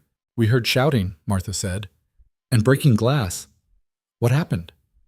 Eleanor knelt down in front of them. "Someone broke into the house last night, but he's gone now. The sheriff took him away." "Was it the bad man?" Lucy asked. "The one from the porch?" "Yes." Martha's face went white. "Did he hurt anyone?" "No, sweetheart. We're all safe." "But he could have." Martha's voice was shaking.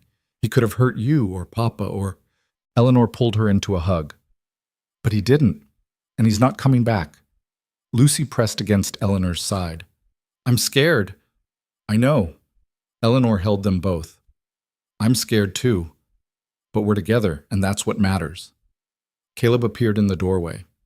When the girls saw him, they both broke away from Eleanor and ran to their father. He caught them, held them tight, and Eleanor saw his face twist with something between rage and grief.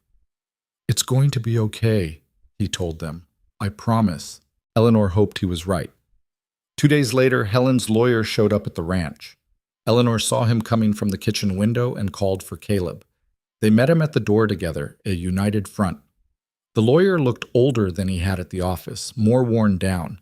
He held his hat in his hands and wouldn't quite meet their eyes. Mr. Whitmore, Mrs. Brooks, he said, I need to speak with you both. About what? Caleb asked flatly. About Mrs. Ashworth. The lawyer shifted his weight. I've resigned from her case. As of this morning, I no longer represent her interests. Eleanor blinked. Why? Because I'm not willing to go to prison for witness tampering, conspiracy to commit arson, and attempted assault. He finally looked up. When Pike gave his statement, he named me as an intermediary, said I passed along Mrs. Ashworth's instructions and delivered the first payment. Caleb's expression went cold. So you knew. You knew what she was planning, and you let it happen. I knew she wanted to pressure you, the lawyer admitted. I didn't know it would go this far. I thought... He stopped, shook his head. It doesn't matter what I thought. I was wrong. And I'm here to tell you that I'll cooperate fully with the investigation. In exchange for what? Eleanor asked. Leniency. Maybe immunity if I give them everything they need to build a case against Mrs. Ashworth. He looked at Caleb. I'm not a good man, Mr. Whitmore. But I'm not evil either. And what she wanted me to help her do to your family, he swallowed hard. I can't live with that. Caleb stared at him for a long moment. Then he said, Get off my property. The lawyer nodded and turned to go, but Eleanor stopped him. Wait, she said. Is Helen still planning to show up for the court date? The lawyer looked back. As far as I know, yes. She's hired new representation, a firm out of Denver with a reputation for winning at any cost. Good, Eleanor said. Let her come. We'll be ready. After the lawyer left, Caleb turned to Eleanor. You really think we can beat her in court? With Pike's confession and her own lawyer turning on her? Eleanor nodded. Yes, I do.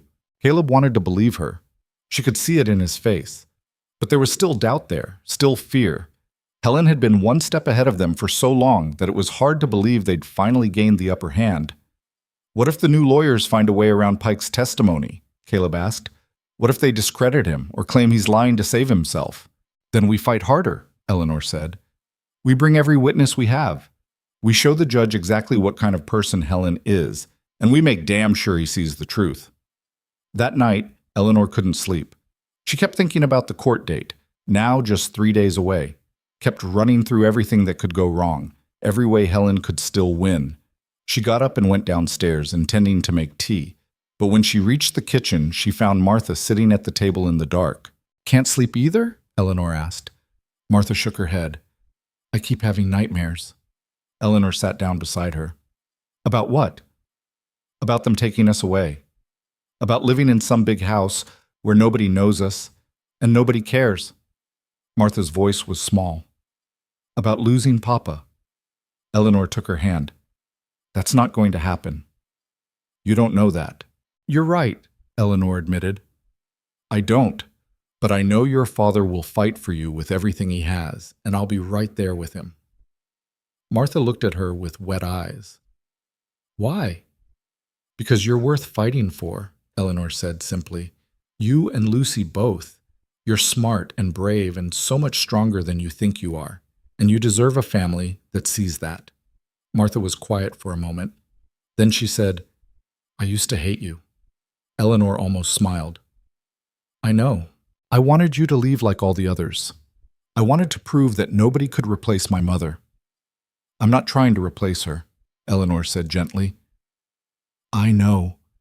Martha wiped her eyes. That's why I stopped hating you. You never pretended to be something you weren't. You just... She struggled for words. You just stayed. Even when we were awful to you, even when everything was falling apart, you stayed. Eleanor felt tears prick her own eyes. Where else would I go? Martha laughed, but it came out choked. Anywhere. You could go anywhere. You don't have to stay here and fight our battles. Yes, I do, Eleanor said, because they're my battles now, too. Martha threw her arms around Eleanor's neck and held on tight, and Eleanor held her back, this fierce, broken, beautiful girl who'd been through so much and was still standing. I love you, Martha whispered. Eleanor's heart cracked open. I love you too, sweetheart. They sat there in this dark kitchen, holding each other, until Martha's breathing evened out and she fell asleep against Eleanor's shoulder. Eleanor carried her back to bed, tucked her in beside Lucy, and stood there for a long moment watching them both sleep. These were her girls now, her family, and she'd be damned if she let anyone take them away. The morning of the court date arrived too fast. Eleanor woke up with her stomach in knots and her hands shaking. She forced herself through the routine of getting dressed, making breakfast, helping the girls into their best clothes. Caleb was already downstairs, wearing the same suit he'd worn to his wedding years ago. It was a little tight across the shoulders now, a little worn at the cuffs, but it was the best he had. He looked at Eleanor and said, "Ready?" Eleanor nodded, even though she felt anything but ready. They took the wagon into town. The courthouse was a 2-story brick building in the center of the settlement, imposing and cold. A crowd had already gathered outside, drawn by gossip and the promise of drama. Eleanor saw Helen the moment they arrived. She was standing on the courthouse steps, surrounded by 3 lawyers in expensive suits, looking every inch the wealthy socialite. Her dress was black silk, her hair was perfect, and her expression was pure ice. When she saw Caleb and the girls, something flickered in her eyes. Not quite fear, but close. Caleb helped Eleanor and the girls down from the wagon. Martha and Lucy stayed close to Eleanor's sides, and she kept her hands on their shoulders as they walked toward the courthouse. Helen stepped forward. Caleb, we don't have to do this. I'm still willing to negotiate. There's nothing to negotiate, Caleb said. My daughters are staying with me. Even after everything that's happened? The fire, the break-in, all the instability? Helen's voice was smooth, practiced. Can you really look at those frightened children and tell me they're better off here than with me? Yes, Caleb said simply. Helen's mask slipped for just a second. Then she turned to one of her lawyers. We'll let the judge decide. They filed into the courtroom. It was smaller than Eleanor expected, with wooden benches and tall windows that let in harsh morning light. Judge Matthews was already seated at the bench, looking grim. Eleanor sat behind Caleb with the girls between them. Across the aisle, Helen sat with her army of lawyers, radiating confidence.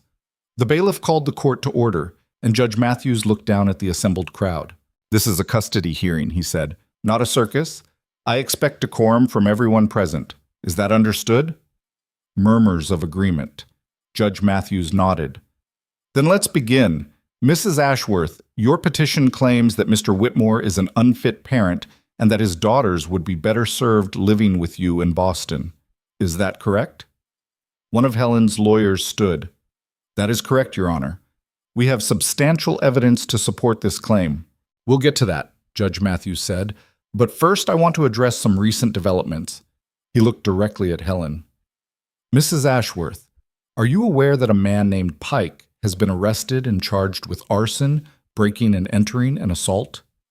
Helen's expression didn't change. I'm aware. And are you aware that this man claims you hired him to intimidate Mr. Whitmore and sabotage his ranch? I'm aware of the accusation, Helen said smoothly, and I categorically deny it. Do you deny paying him $500? I deny any wrongdoing whatsoever. Helen's lawyer stood again.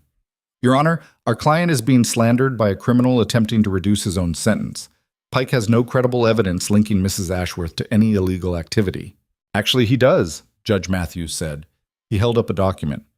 Pike provided detailed records of every payment he received, including bank drafts traced directly to an account in Mrs. Ashworth's name. He also provided correspondence outlining specific instructions for acts of sabotage. Helen's face went pale. The lawyer recovered quickly. Those documents could easily be forgeries. We request time to have them authenticated. They've already been authenticated, Judge Matthews said, by 3 separate experts. They're real. The courtroom erupted in whispers. Judge Matthews banged his gavel. "Order! I will have order!" The noise died down. Helen leaned forward and whispered something to her lawyers. They nodded and began shuffling through papers, clearly trying to regroup. Judge Matthews turned to Caleb. "Mr. Whitmore, I've reviewed the evidence presented in this case. I've read statements from teachers, doctors, neighbors, and ranch employees. I've examined financial records, property deeds, and character references. And I've taken into account the recent criminal activity directed at your family." He paused. "Before I make my ruling, I'd like to hear from the children themselves." Eleanor's heart stopped. Caleb half rose from his seat. "Your Honor, they're just children. I don't think—" "I understand your concern," Judge Matthews interrupted. "But these girls are old enough to have opinions about their own futures, and I want to hear what they have to say." He gestured to Martha and Lucy. "Would you both please approach the bench?" Eleanor felt Lucy's hand tighten in hers. The little girl looked up with terrified eyes. "It's okay," Eleanor whispered. "Just tell the truth." Martha stood first, pulling Lucy with her. They walked to the front of the courtroom, two small figures facing down a room full of adults. Judge Matthews leaned forward, his expression softening slightly. "Hello, girls. I know this is scary, but I need to ask you some questions. Can you do that for me?" Martha nodded. Lucy just stared. "Let's start with you, Martha," Judge Matthews said. "Do you understand why we're all here today?" "Yes," Martha said. Her voice was quiet but steady. "Mrs. Ashworth wants to take us away from our father. And how do you feel about that?" Martha lifted her chin. "I think it's wrong." "Why?" "Because my father loves us. He takes care of us. He works hard to give us everything we need." Martha's voice got stronger. "And Mrs. Ashworth doesn't care about us. She just wants to control us." "That's a serious accusation," Judge Matthews said gently. "What makes you think that?" "Because she never visited us after our mother left. Never wrote. Never asked if we were okay." Martha's hands clenched into fists. "She only showed up when she decided we could be useful to her. That's not love. That's just—" She struggled for the word. "That's just using people." Judge Matthews was quiet for a moment. Then he turned to Lucy. "And what about you, sweetheart? How do you feel?" Lucy didn't say anything. She just stood there, clutching her rabbit, tears running down her face. "It's okay," Judge Matthews said. "You don't have to—" "I want to stay home," Lucy said suddenly. Her voice was barely above a whisper, but in the silent courtroom, everyone heard. "I want to stay with Papa and Martha and Eleanor." Judge Matthews leaned forward. "Eleanor?" Lucy nodded. "She's the one who takes care of us. She's the one who makes us feel safe. She's the one who—" Her voice broke. "She's the one who stayed." Eleanor felt tears spill down her cheeks. Across the aisle, Helen's face was white with fury. Judge Matthews sat back. "Thank you, girls. You can return to your seats." Martha led Lucy back to the bench. Eleanor pulled them both close, and Caleb reached over to take Martha's hand. Judge Matthews turned to Helen. "Mrs. Ashworth, I'm going to be very clear with you. This court does not look kindly on individuals who use money and influence to manipulate legal proceedings. And based on the evidence presented today, it's clear that you've done exactly that." Helen's lawyer stood. "Your Honor, we object." "Your objection is noted and overruled," Judge Matthews said sharply. "Sit down." The lawyer sat. Judge Matthews continued. "Furthermore, I've heard testimony from these children that makes it abundantly clear where they belong. They have a father who loves them, a home that provides for them, and a woman who's shown more maternal care in 6 weeks than you've shown in 2 years. That woman is a housekeeper," Helen said coldly. "She has no legal standing." "That woman," Judge Matthews interrupted, "is the reason this family is still standing, and if Mr. Whitmore has any sense, he'll make her role in this household permanent." Eleanor's breath caught. Beside her, Caleb went very still. Judge Matthews picked up his gavel. "It is the ruling of this court that custody of Martha and Lucy Whitmore will remain with their father, Caleb Whitmore. Mrs. Ashworth's petition is denied in its entirety." He banged the gavel. "Furthermore, I am referring this matter to the territorial prosecutor for investigation into criminal intimidation, conspiracy, and perjury. Mrs. Ashworth, you are ordered to cease all contact with the Whitmore family pending the outcome of that investigation." The courtroom exploded. People were shouting, crying, arguing. Helen was on her feet, her face twisted with rage, screaming something at her lawyers. But Eleanor couldn't hear any of it over the sound of her own heartbeat. They'd won. It was over. Martha and Lucy were crying, clinging to Caleb. He had his arms around them both, his face pressed against Martha's hair, his shoulders shaking. Eleanor sat there, too stunned to move, as the reality of what had just happened sank in. Then Caleb looked up at her, and the expression on his face made her chest ache. "We did it," he said hoarsely. Eleanor nodded, unable to speak. Judge Matthews banged his gavel again. "Order! I will have order in this courtroom." Slowly the noise died down. Helen was being escorted out by her lawyers, her face a mask of fury and humiliation. She stopped at the door and looked back at Caleb one last time. "This isn't over," she said. "Yes, it is," Caleb said quietly. "Go home, Helen. You've done enough damage." Helen stared at him for a long moment. Then she turned and left, and Eleanor felt something release in her chest that had been locked tight for weeks. Outside the courthouse, people crowded around them. Neighbors offering congratulations, strangers asking questions, Doc Harrison and Miss Brennan both beaming with pride. Eleanor stood on the edge of it all, watching Caleb with his daughters, and felt a strange mix of joy and grief. Joy that they'd won. Grief that her part in this story was over. She'd done what she came here to do. The family was safe. The girls were staying with their father. And now Eleanor could what? Go back to wandering? Go back to knocking on doors and begging for work? The thought made her feel sick. Then Caleb's hand found hers, warm and solid, and he pulled her into the center of the circle with him and the girls. "This is Eleanor Brooks," he said to the crowd. "She's the one who held this family together. She's the one who fought for us when everyone else would have given up. And she's—" He stopped, looked down at her. "She's the reason we're all still standing." People cheered. Eleanor felt her face burn. Then Martha tugged on her sleeve. "Can we go home now?" Eleanor looked down at the girl and smiled. "Yes, sweetheart. Let's go home." The ride back to Highland Crest was quiet. The girls fell asleep in the back of the wagon, exhausted from the emotional weight of the day. Caleb drove in silence, his eyes on the road. Eleanor sat beside him and watched the landscape roll past. The late afternoon sun turned everything gold, and the air smelled like grass and dust and the promise of rain. "What Judge Matthews said," Caleb said suddenly, "about making your role permanent." Eleanor's heart kicked.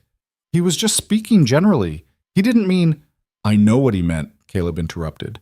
"And he was right." Eleanor looked at him.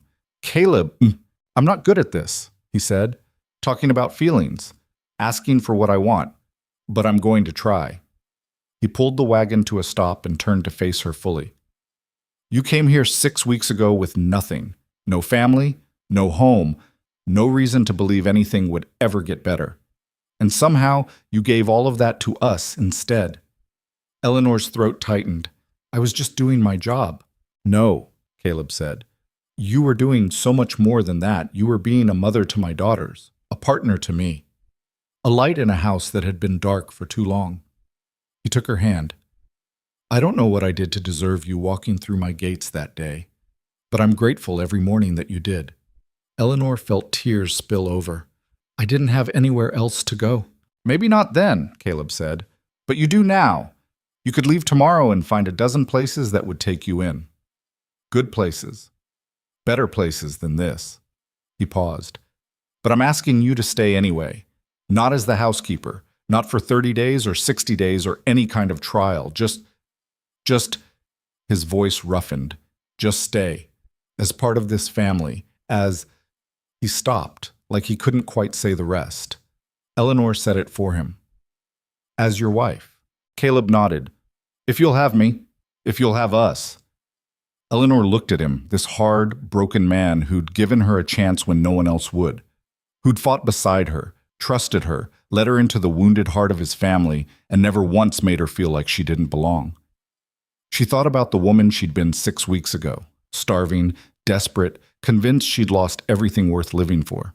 And she thought about the woman she was now, strong, needed, part of something bigger than herself. "Yes," she said. Caleb blinked. "Yes?" "Yes, I'll marry you." Eleanor laughed through her tears. Yes, I'll stay. Yes to all of it. Caleb pulled her into his arms and held her so tight she could barely breathe, and Eleanor held him back, this man who'd saved her life without even realizing it. Behind them, Martha's sleepy voice said, "Are you two getting married?" They broke apart. The girls were both awake now, watching them with wide eyes. "Yes," Eleanor said. "If that's okay with you?" Martha looked at Lucy. Lucy looked at Martha. Then they both launched themselves at Eleanor and Caleb, wrapping their arms around them both in a tangle of limbs and laughter. "Does this mean you're our mother now?" Lucy asked. Eleanor's heart cracked open. "If you want me to be." "We want," Martha said fiercely. "We've wanted that for weeks." They sat there in the middle of the road, the four of them holding each other as the sun set over Highland Crest and painted the sky in shades of fire and gold. And for the first time in longer than Eleanor could remember, she felt like she'd finally found her place in the world. Not because someone had given it to her, but because she'd fought for it, earned it, built it with her own two hands from nothing but stubborn will and desperate hope. And now it was hers. They drove the rest of the way home in contented silence. When they reached the ranch, Caleb helped everyone down, and they walked toward the house together. Eleanor stopped on the porch and looked back at the land spreading out in every direction. The corrals, the barns, the endless sky. All of it felt different now. Not like a place she was visiting, but like a place she belonged. "Welcome home," Caleb said quietly. Eleanor turned to him and smiled. "It feels right saying that now." "Because it is home," Martha said, taking Eleanor's hand. "Our home. All of us." They went inside together, and Eleanor started preparing dinner while the girls chattered excitedly about wedding plans and what color dress Eleanor should wear and whether they could have cake. Caleb stood in the doorway watching them, and when Eleanor caught his eye, he mouthed two words, "Thank you." Eleanor mouthed back, "Thank you too," because they'd saved each other. Him by giving her work. Her by giving him hope. And somewhere in the middle of all that saving, they'd built something neither of them expected. A family. The wedding happened 3 weeks later on a Sunday morning when the sky was so clear it hurt to look at. Eleanor woke up in her small bedroom for what she knew would be the last time. Tomorrow, she'd wake up in Caleb's room. In their room. The thought made her stomach flutter with something between excitement and terror. She got dressed slowly, running her hands over the cream-colored dress that Miss Brennan had helped her make. It was simple, practical, nothing like the elaborate gowns she'd seen in magazines. But it was hers, and when she looked at herself in the small mirror above the dresser, she saw a woman who looked like she belonged somewhere. That was enough. There was a knock on the door, and Martha poked her head in. "Can we come in?" Eleanor smiled. "Of course." Martha and Lucy tumbled into the room, both wearing matching blue dresses with white ribbons in their hair. They looked beautiful and nervous, and so young it made Eleanor's heart ache. "You look pretty," Lucy said solemnly. "Thank you, sweetheart." Martha fidgeted with her dress. "Are you scared?" Eleanor sat down on the bed and gestured for them to join her.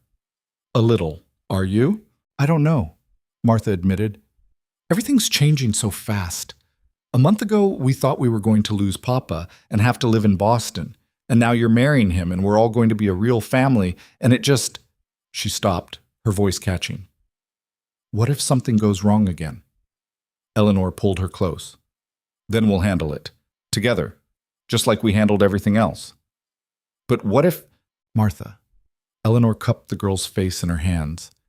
"I can't promise you that nothing bad will ever happen. Life doesn't work that way. But I can promise you that I'm not going anywhere. No matter what comes, I'm staying right here with you and Lucy and your father.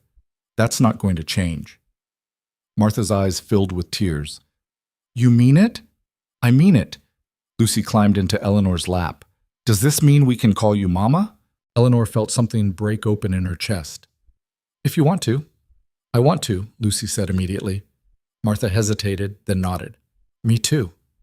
Eleanor held them both, these two girls who'd been so angry and frightened when she first arrived, and marveled at how much had changed in such a short time. How much they'd all changed. Someone cleared their throat from the doorway. Caleb stood there in his best suit, looking uncomfortable and proud at the same time. "The preacher's here," he said. "Whenever you're ready." Eleanor stood, smoothing down her dress. I'm ready. The ceremony was held in the main room of the house, with the furniture pushed back to make space. Doc Harrison and his wife were there, along with Miss Brennan and half a dozen ranch hands who'd stuck by Caleb through everything. It was small, intimate, and exactly what Eleanor wanted. The preacher was an old man with kind eyes who'd known Caleb since he was a boy. He kept the service short and simple, no flowery language or complicated vows, just the basics. When it came time to speak, Caleb took Eleanor's hands and looked at her like she was the only person in the room. I'm not good with words, he said. Never have been. But I want you to know that you saved my life. Not just my ranch or my family. You saved me. And I'm going to spend every day trying to be worthy of that. Eleanor's throat tightened. You already are. Caleb smiled, and it transformed his whole face. Made him look younger, lighter, like a man who'd finally put down a weight he'd been carrying too long. I love you, he said quietly. Eleanor had known it, of course. Had felt it in the way he looked at her, the way he trusted her with his daughters, the way he'd fought beside her when everything was falling apart. But hearing him say it out loud made it real in a way nothing else had. I love you too, she said. The preacher pronounced them married, and Caleb kissed her in front of everyone. It was brief, almost shy, but it sent warmth flooding through Eleanor's entire body. Martha and Lucy cheered. The ranch hands whistled and clapped. And just like that, Eleanor Brooks became Eleanor Whitmore. The celebration lasted well into the evening. Someone brought out a fiddle, and they pushed the furniture back even further to make room for dancing. Eleanor danced with Caleb, then with Doc Harrison, then with each of the ranch hands who were brave enough to ask. But mostly she watched. Watched Caleb laugh with his daughters. Watched Martha actually act like a child for once, running around with the other kids without that hard, protective shell she usually wore. Watched Lucy fall asleep in a corner with the rabbit clutched to her chest, a small smile on her face. This was her family now. Her home. And the weight of that responsibility was almost overwhelming. Later, after everyone had left and the girls were in bed, Caleb found Eleanor standing on the porch looking out at the stars. You all right? He asked. Eleanor nodded. Just thinking. About what? About how different everything is from 6 weeks ago. She turned to look at him. I showed up here starving and desperate, and now I'm married to you and responsible for 2 children, and I have no idea what I'm doing. Caleb stepped closer. You think I know what I'm doing? You've been doing this for years. And I've been failing at it for just as long, Caleb said bluntly. Before you showed up, this place was falling apart. The girls were miserable. I was barely keeping my head above water. You didn't just save us, Eleanor. You showed us how to save ourselves. Eleanor leaned against the railing. I'm terrified I'm going to mess it up. You won't. How do you know? Caleb took her hand. Because you care too much to let that happen. Because you fight for what matters. Because you're the strongest person I've ever met. He paused. And because you're not alone anymore. We're in this together. Eleanor looked up at him, this hard man with gentle hands, and felt something settle in her chest. Something like peace. Together, she repeated. Caleb pulled her close, and they stood there under the stars, holding each other while the ranch slept around them. And Eleanor thought about all the doors she'd knocked on, all the places that had turned her away, and felt grateful for every single rejection that had led her here. The first few weeks of married life were awkward in ways Eleanor hadn't expected. Not with the girls, who adjusted to calling her mama with surprising ease, but with Caleb, who was clearly trying to figure out how to be a husband again after years of being alone. They were too polite with each other at first, too careful, like they were afraid of breaking something fragile. It was Lucy who finally called them out on it. Why don't you kiss anymore? She asked one morning at breakfast. Eleanor nearly choked on her coffee. What? You and Papa kissed at the wedding, Lucy said matter-of-factly. But you haven't kissed since then. Did you change your mind about being married? No, Eleanor said quickly. We're just adjusting, Caleb finished. He looked at Eleanor across the table, something warm in his eyes. But maybe we've been adjusting too much. That night, after the girls went to bed, Caleb pulled Eleanor into his arms and kissed her properly.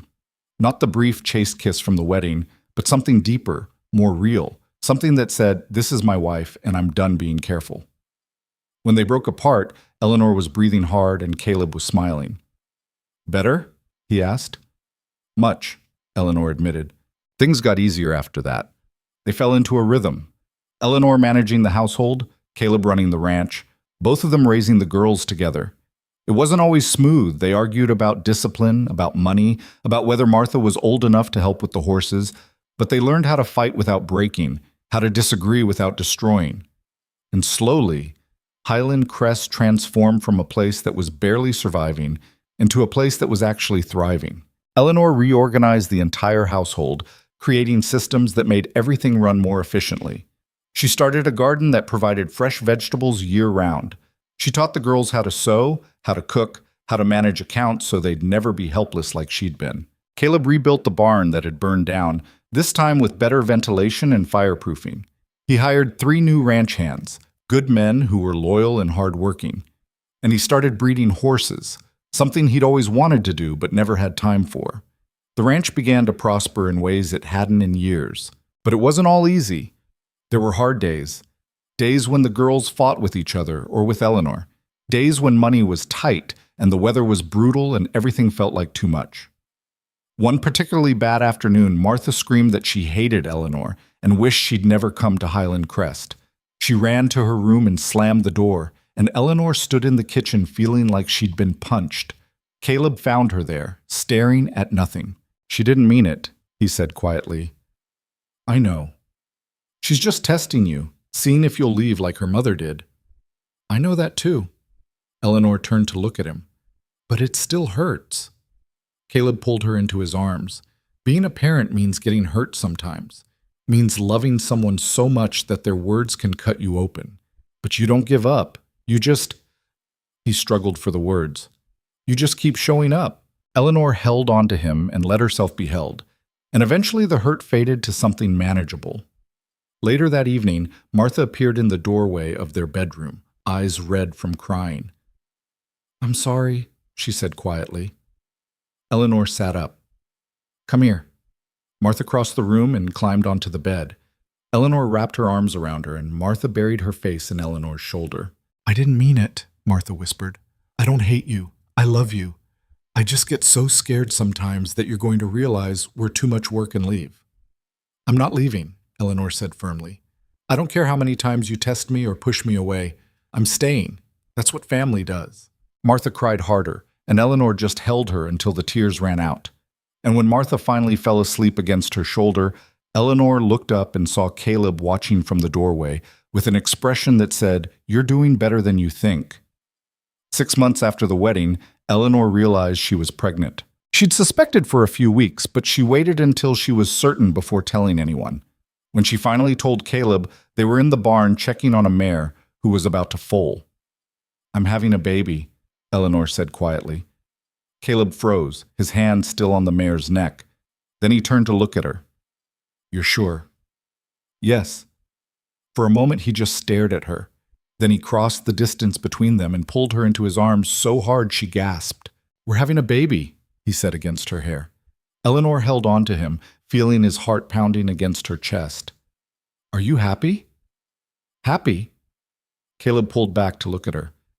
"Eleanor, you've given me everything. A wife, a whole family, a future I stopped believing in years ago. And now a child?" His voice broke. "I don't have words for what I'm feeling right now." Eleanor smiled through tears. "Then don't use words." He kissed her instead, deep and thorough and full of promise. Telling the girls was harder than Eleanor expected, not because they reacted badly, but because they reacted too well. "Does this mean we're getting a brother or sister?" Lucy asked, eyes wide. "Yes," Eleanor said.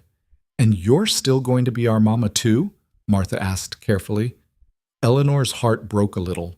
Even now, even after all this time, Martha was still waiting for the other shoe to drop. "I'm always going to be your mama," Eleanor said firmly. "This baby doesn't change that. It just means our family is getting bigger." Martha's face crumpled with relief, and she threw her arms around Eleanor. "Good, because I don't want to share you if it means losing you." "You're not losing me," Eleanor promised. "Any of you. Ever." The pregnancy was difficult. Eleanor was sick for months, exhausted all the time, and by the 7th month she could barely move without help. Caleb hovered constantly, driving her crazy with his concern. "I'm fine," Eleanor said for the 100th time. "You're not fine. You can barely stand." "Women have been having babies since the beginning of time, Caleb. I'm not going to break." "You could," he said quietly. "My first wife nearly died having Lucy, and I—" He stopped, his face going pale. "I can't lose you, Eleanor. I won't survive it." Eleanor took his face in her hands. "You're not going to lose me. I'm too stubborn to die. Promise me." "I can't promise that. Nobody can." She softened. "But I can promise that I'm going to fight like hell to stay here with you and the girls. That good enough?" Caleb nodded, but the fear didn't leave his eyes. The baby came on a cold January night during a snowstorm that trapped them all inside. Doc Harrison made it to the ranch just in time, and Martha and Lucy waited downstairs with the ranch hands while Eleanor labored for 14 hours. It was brutal, painful in ways Eleanor hadn't imagined. And there was a moment, right at the end, when she was so tired and hurt so badly that she thought maybe Caleb had been right to be afraid. But then she heard the baby cry, and Doc Harrison was saying, "It's a boy." And Caleb was beside her with tears streaming down his face. "You did it," he said hoarsely. "You're all right." Eleanor was too exhausted to do anything but nod. Doc Harrison placed the baby in her arms, and she looked down at this tiny, red-faced creature who was screaming his lungs out. "He's perfect," she whispered. Caleb touched the baby's hand with one finger, and the baby immediately grabbed it. "He's strong." "Of course he is," Eleanor said. "He's ours." They named him Thomas, after Eleanor's first husband. Caleb suggested it, and Eleanor cried when he did. "You don't have to forget where you came from," he said quietly. "That man was part of your life, part of who you are. I'm not threatened by that." Eleanor loved him even more for understanding. Martha and Lucy were obsessed with their baby brother. They fought over who got to hold him, who got to feed him, who got to rock him to sleep. Eleanor had worried they might be jealous, but instead they became fiercely protective. "He's family," Martha said simply. "We protect family." Watching them with Thomas, Eleanor realized something important. Family wasn't just about blood. It was about choice, about showing up every day and deciding to love someone even when it was hard, about building something together from nothing but stubborn hope and desperate need. She'd chosen this family, and they'd chosen her back. The years that followed were full in ways Eleanor had never experienced. They had 2 more children, both girls, each birth easier than the last. The ranch continued to grow and prosper. Caleb bred horses that became famous across the territory for their strength and temperament. Eleanor started a small school for the ranch children, teaching them reading and arithmetic in the main room twice a week. Word spread about what she was doing, and soon children from neighboring ranches were coming too. Eleanor loved it, loved watching young minds open up, loved giving them opportunities she'd never had growing up. When a deadly fever swept through the county 3 years after Thomas was born, Eleanor turned Highland Crest into a makeshift hospital. She and Doc Harrison worked around the clock, treating the sick, comforting the dying, doing everything they could to save lives. They lost some, too many.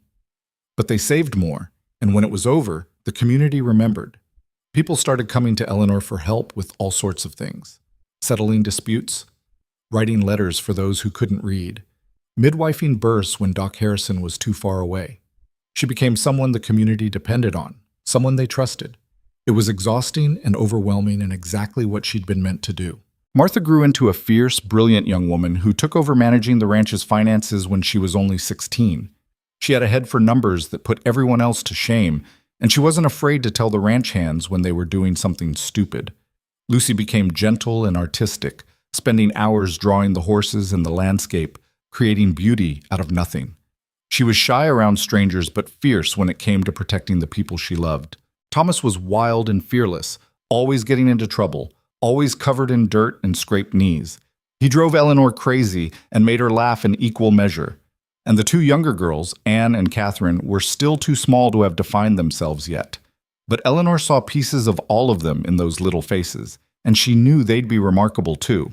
One evening, when Thomas was 7 and the older girls were nearly grown, Eleanor stood on the porch, watching the sunset paint the sky in shades of fire and gold. Caleb came up behind her and wrapped his arms around her waist. "What are you thinking about?" he asked. Eleanor leaned back against him. "How different my life could have been." "How so?" "If any of those 17 houses had taken me in before I got here, I would have missed all of this." She gestured at the ranch, at the children playing in the yard, at the life they'd built together. "I would have settled for scraps when I could have had everything." Caleb was quiet for a moment. Then he said, "You know what I think about sometimes? I think about what would have happened if I'd ridden past you that day instead of stopping. If I just kept going and left you sitting in that road." Eleanor turned to look at him. "Why would you think about that?" "Because it was close," Caleb admitted. "I almost didn't stop. I was in a hurry, and I didn't want to deal with another problem. But something made me pull up, made me look at you." He touched her face. "And that decision saved my life." Eleanor felt tears prick her eyes.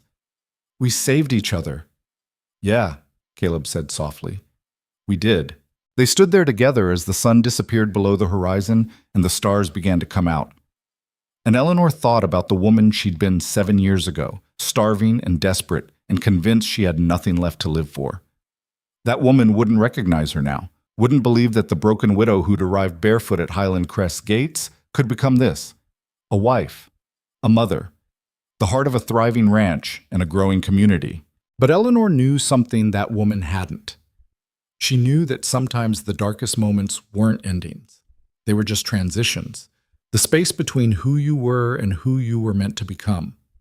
She'd walked through fire to get here, lost everything, rebuilt from nothing, fought battles she never asked for. And somewhere along the way, she'd stopped being a victim of her circumstances and started being the architect of her own life. That was the truth she'd learned on this frontier. That strength wasn't about never breaking. It was about breaking and choosing to rebuild anyway. That family wasn't something you were born into. It was something you fought for, something you earned through showing up every single day, even when it was hard. And that home wasn't a place. It was a feeling. It was standing on a porch with your husband's arms around you while your children played in the yard and knowing deep in your bones that you finally belonged somewhere. Eleanor Brooks had arrived at Highland Crest with nothing. Eleanor Whitmore had everything. Not because life had been easy, not because she'd been lucky or privileged or given opportunities others didn't have, but because when every door closed in her face, she kept walking until she found one that opened. And when that door turned out to be the hardest thing she'd ever walked through, she didn't turn back. She just kept going. That was the lesson. The one Eleanor would teach her daughters and her son and anyone else who would listen. That the world would tell you no 1,000 times. That people would reject you and circumstances would crush you, and sometimes you'd be so tired you wanted to quit. But quitting was easy. Everyone could quit. The hard thing, the brave thing, was to keep walking, to keep knocking, to believe that somewhere out there was a door that would open, a place you'd belong, a family that would choose you back. And when you found it, you held on with everything you had. You fought for it. You protected it. You built something so strong that no amount of wind or weather could tear it down. That was what Eleanor had done. That was what Highland Crest had become. Not just a ranch, not just a house, but a testament to what could be built from nothing but stubborn hope and the refusal to give up. Years later, when Eleanor was old and her hair had gone gray and her hands were too stiff to do all the work they once had, she sat on that same porch and watched her grandchildren run through the yard. Martha had married a rancher from Montana and had 3 children of her own. Lucy had married a school teacher and moved to Denver but visited every summer with her family. Thomas had taken over running Highland Crest and was raising his own children to love the land the way Caleb had taught him. Eleanor's younger daughters had grown and gone on to build lives of their own, but they all came home for holidays, filling the house with noise and laughter and the beautiful chaos of family. Caleb sat beside her, older too, his hands gnarled with arthritis, but still strong enough to hold hers. "Any regrets?" he asked quietly. Eleanor thought about it, thought about all the roads not taken, all the different lives she might have lived if things had gone differently. "None," she said finally. "Not one," Eleanor smiled. "Maybe I regret not kissing you sooner." Caleb laughed, and the sound was warm and familiar and exactly what home sounded like. They sat there together as the sun set over the land they'd built their life on, and Eleanor felt nothing but gratitude. Gratitude for the hard roads that had led her here. Gratitude for the man who'd given her a chance when no one else would. Gratitude for the children who'd taught her what it meant to be a mother. And gratitude for the stubborn, desperate woman who'd refused to quit even when quitting would have been easier. Because that woman, the one who'd knocked on 17 doors and been turned away 17 times, had finally found the 18th door. The one that led not just to shelter or work or charity, but to home. And in the end, that was worth every single step of the journey that brought her there. Eleanor Brooks had started as a starving widow with nothing left to lose. Eleanor Whitmore ended as the beloved matriarch of a legacy built on loyalty, courage, and the simple truth that sometimes the last door you knock on is the one that leads you home forever.